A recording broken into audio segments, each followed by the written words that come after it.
Gusto ko lang maging tapat sa inyo, mga kasosyo. Ako negosyante ko. Pagka 20 years na akong businessman. Ang buhay ay up and down. Hindi lagi okay mag-business. Siyempre, merong school of thought na walang right time to start a business. Dapat mag-start ka kagad ngayon na. Hindi totoo yun. Sinasabi lang yun na okay naman ang sitwasyon. May pera naman. May abilidad. May market na. Kaso ayaw pa rin mag-execute. Naghihintay pa rin ng next year, next year. Siyempre, ang sasabihin mo sa tao na yun, walang right time na mag-start ng business now na. Kasi perfect na lahat ng sitwasyon eh. Mag-start ka na ngayon. So sasabihin mo talaga sa tao na yun na now is the right time to start. Kasi perfect lahat eh ng sitwasyon. Tulad ngayon, kahit sabihin mo na now is the right time kasi walang best time. Dapat start ka na ngayon. Kaso hindi talaga eh. Hindi talaga right now ang time mag-start ng business. Para mag-start sinasabi ko yan sa may mga trabaho. Sinabi ko yon kung may trabaho ka ngayon, kung may option kang magtrabaho dyan, magtrabaho ka lang. Huwag ka muna magnegosyo. Kung nasa abroad kayo, employed kayo dyan, magtrabaho ka lang dyan sa abroad. Huwag kang uwi ng Pilipinas para magnegosyo. Yun ang kausap ko doon, yung may option. Kung may option ka, diyan ka lang hanggang 2028, sabi ko. Kasi may option ka eh. Hindi ko kayo i-encourage ngayon na, kaya nyo yan. Think positive. Be optimistic. Start now. Putang ina, alam kong hindi talaga okay ngayon eh.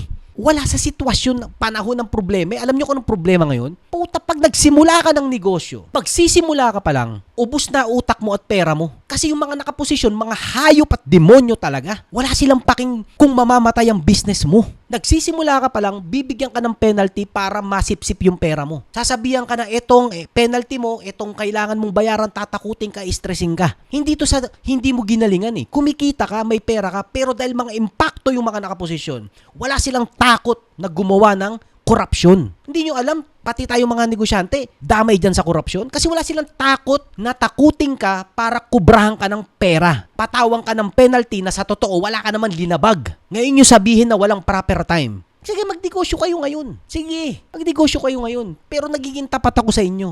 Ubus lahat ng pera nyo. Kasi mga impacto, yung mga nasa munisipyo, yung mga nasa ahensya, wala silang pake sa ating mga lumalaban ng patas at tama. At kayo namang walang ibang option. Wala kayong trabaho, hindi kayo OFW. Wala kayong magagawa. Puta, magnegosyo kayo. Wala kayong option eh. Sinasabi ko yun sa may mga pagpipilian. Kung kaya mong mamili na magnegosyo o magtrabaho, piliin mo magtrabaho ngayon. Sa 2028 ka na magsimula magplano, mag-execute. At sa mga nagnenegosyo ngayon, hindi ko kayo pinapatigil. Tuloy ang negosyo. Nagnenegosyo ka na eh.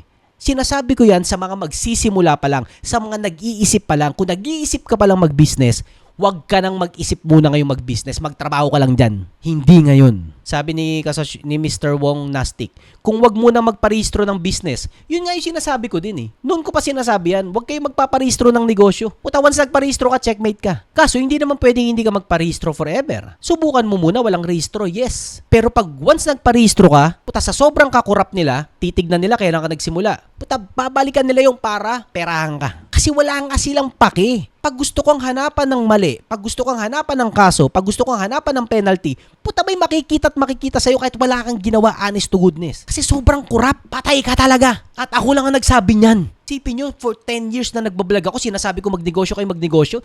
Puta, ngayon sinabi ko huwag kayong magnegosyo. Puta, ganong kalala. Pero kayong mga nagnenegosyo, wala kayong magagawa, nagnenegosyo na tayo ha. Kausap ko yung mga magsisimula pa lang. Kung nag-iisip pa lang kayo, puta, huli na kayo. Ang tagal nyo nag-isip eh. O kaya ngayon lang ako napanood eh. Pero wala, ang tagal nyo eh. Noon pa ako pa-execute sa inyo. Hanggang ngayon, di pa rin kayo nag-execute. Tanong pa rin kayo ng tanong. Puta, kayo na may mali dyan. Tanong pa rin kayo ng tanong kung okay ba mag-business ngayon o hindi. Puta, kakatanong nyo, inabot na kayo ng panahong hindi okay. Yung mga hindi sumang-ayon sa akin doon, yun yung mga walang business, mga nagpaplano pa lang, walang tunay na negosyo. Ang alam lang nila, theory na kailangan motivation, kailangan positive, there's no right time, now is the right time. Yung mga magsisimula pa lang, usapang real estate yun eh. Sabi ko, wag kayo mag-real estate ngayon, hindi na ngayon yan. Lalo na real estate.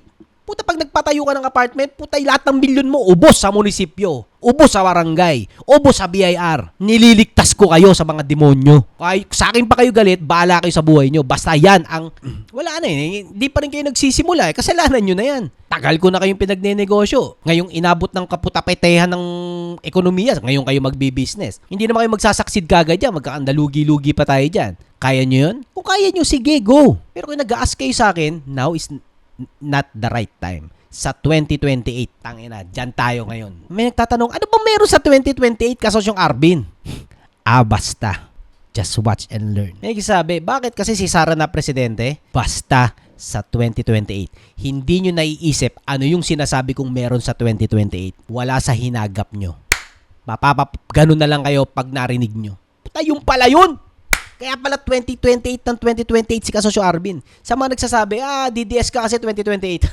Hindi nyo alam. Just watch and learn. Basta sa 2028. Sabi ng iba, bakit? Sure ka ba anong mangyayari sa 2028? Sure ka ba na mananalo si ganito? Sure ka ba na ganito ganyan? Hindi ako sure sa kung sino mananalo. Pero sure ako kung anong gagawin ko sa 2028. Magkaiba yun. Hindi ko sure ang future. Pero yung kaya kong gawin, dun sigurado ko. Kaya kong sabihin, sa 2028 kayo magnegosyo. Motivate ko kayo, start kayong business, ganito, ganyan. Tapos na tayo dyan. Saka isa pa, napakadami na nagsasabing magnegosyo kayo. Puta, napakadami. Napakadaming vlogger na turuan kayo mag-business. Diba? Ang daming vlogger, tinuturuan kayo paano maging successful. Puta, sa dami nun, ako lang ang nagturo paano malugi. Sipin nyo nga yung gaano tayo kalupit. Ako lang ang nagsabi at nagpakita sa inyo paano malugi. Sure ako sa akin kayo natuto. Hindi sa madaming nagtuturo sa inyo. Sure ako dun. Pag nalugi kayo, ako lang ang maalala nyo. Sigurado ako dyan. Galit kayo sa akin ngayon kasi nakita nyo akong lugi. Hintayin ko malugi kayo. Puta, ako papanaginipan nyo. Tatawa na lang kayo. Puta, ibang klase talaga si Kasosyong Arvin. Baon talaga. Sige nga, kung gusto nyo ngayon ng tamang oras, sige, mag-execute nga kayo. Mag-business nga kayo. Wala namang problema dun eh. Tinatanong nyo ako eh. Hindi ngayon. Sa 2028 pa kayo mag-business. Madaling sabihin na now is the right time. Madaling sabihin yun. Pero hindi talaga now is the right time. Isa nga lang ang business na gumagana ngayon. Ay maniwala sa akin eh. Content creation, personal branding business. 2026 na, hindi pa rin kayo nagbablog. Hindi pa rin kayo nagko-content. Kasi pag nagko-content ka, tulad ko, may businessman ako, nagko-content pa, may influence pa, hindi ka nakakaltasan ng Shopee, Lazada, TikTok. Kaya mo benta ng rekta. Diyan pa lang, itignan nyo, may sarili akong app. Diyan kayo bumili, walang kaltasang Shopee, Lazada, TikTok. Kasi, content creator ako. May personal branding business ako. Kayo wala. O kaya tinuturuan ko rin kayo mag-content. Sali pala kayo dun sa personal branding program natin ha. Kung gusto nyo magawa tong mga ginagawa ko, kaya nyong gawin yung influence na to, turuan ko kayong diskarte ko dito. Magte 10 years na ako nagbablog, magte 20 years na akong negosyante. Ito na yung resulta. Kaya ko na mag-solve ng real economic problem. Kung gusto nyo, i-message nyo lang ako sa Facebook ko. Sali ka mo kayo dun sa personal branding business. Kung hindi kayo businessman and creator, hirap talaga kayo ngayon. At bago kayo mag-business, kung wala kayong business kung wala pa kayong business, unahin nyo na munang maging content creator. Wag muna kayo mag-business, unahin nyo mag-vlog, unahin nyo mag-upload, unahin nyo maging vlogger, unahin nyo gumana sa social media. Kasi pag napagana nyo yon, madali na mag-business. So kung tutuusin, hindi ka muna magbi-business, magko-content ka muna. Yun ang sinasabi ko sa inyo. Wag kayo mag-business, mag-content kayo. Kasi titignan mo, magbi-business ka, o titinda ka ng oil, ng mantika. Shoutout sa Highland Oil. Titinda ka ng mantika. Ginawa mo yung mantika, pinarehistro mo, may business ka na. O after, paano mo bebenta? Pagbabayad ka ng ads, mahal. Bebenta ka sa Shopee, Lazada, TikTok, mahal ang komisyon. O paano mo bebenta to? O di ba magko-content ka rin para makabenta? O kaya magbabayad ka ng ibang content creator para mabenta? Eh di ganun din, bagsak mo rin content creator. Ngayon, wag kayong mag-business. Okay? Wag kayong mag-business. Santabi nyo yan. Sa 2020 kayo magnegosyo. Mag-content kayo ngayon. Mag-vlog lang kayo ngayon. Turuan ko kayong mag-vlog. Sumali kayo dun sa personal branding business ko. Tuturuan ko kayong mag-content creator na may positive influence. Kasi pag meron ka nun, basic ang mag-business. Bumaliktad na ang mundo. Dati magbi-business ka muna, saka ka magko-content. Ngayon baliktad na. Mag-content ka na muna, susunod ang negosyo. Paano mag-join? Message nyo po ako sa Facebook ko. Sabihin nyo, sali kayo dun sa personal branding business. Wala, yun talaga gumagana ngayon eh. Hindi ko nga sinisekreto sa inyo yung alam ko. Sumali man kayo o hindi doon, basta sinasabi ko sa inyo, mag-content kayo, 2022 pa. 2026 na, takot pa rin kayo mag-upload, mga duwag pa rin kayo. Supot talaga kayo niyan. Hindi kayo makakabenta kahit isang kimchi. Hindi kayo nagko-content eh. Hindi kayo makakasolve ng real economic problem tulad ng ginagawa ko. Hindi kayo nagko-content eh. O kung may pera kayo, bumili kayo ng 3,000 kilogram, kaya nyo i-dispose yan? Hindi. Paano nyo ibebenta yan? Eh, hindi kayo makapag-upload, hindi kayo makapag-live tulad ng mga ginagawa ko. Gawin nyo yung ginagawa ko. Yun ang power. Eh, kayo wala eh. 2022 ko pa sinasabi niya mag-vlog kayo eh. Pag nagko-content ka, wala kang problema sa negosyo. Yun ang problema nyo ngayon. Tapos magsisimula pala kayo mag-business, huwag ka mag-start mag-business. Mag-start ka mag-content. Yun ang unahin nyo. Huwag nyo isipin ng business, isipin nyo content creation lang. Kasi hindi pa kayo businessman eh. Kayo mga businessman, wala kayong magagawa. Nagbi-business na tayo eh. Tuloy ang negosyo. Kakaintindihan ba doon ha? Sa mga negosyante, tuloy ang negosyo. Wala tayong magagawa dyan. Mag-content kayo habang nagninegosyo.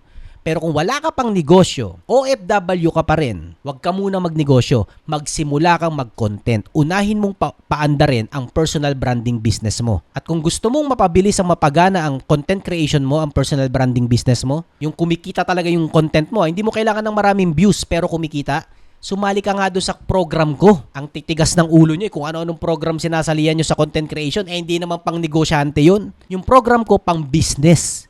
Magiging negosyo kung gugustuhin nyo. Hindi mo kailangan ng maraming views. Kailangan mo lang utak negosyante kang content creator. Kahit views mo konti, may pera. Kasi negosyante mo atakihin ng pagkukontent. Sa Facebook ko, message kayo, message. Turuan ko kayo mag-content. Turuan ko kayo gumawa ng libro. Turuan ko kayo mag-public speaking. Turuan ko kayo gumawa ng program. Turuan ko kayo gumawa ng community, ng event, at kung ano-ano pa. Hindi nyo kailangan maging marunong sa camera o mag-edit. Basta.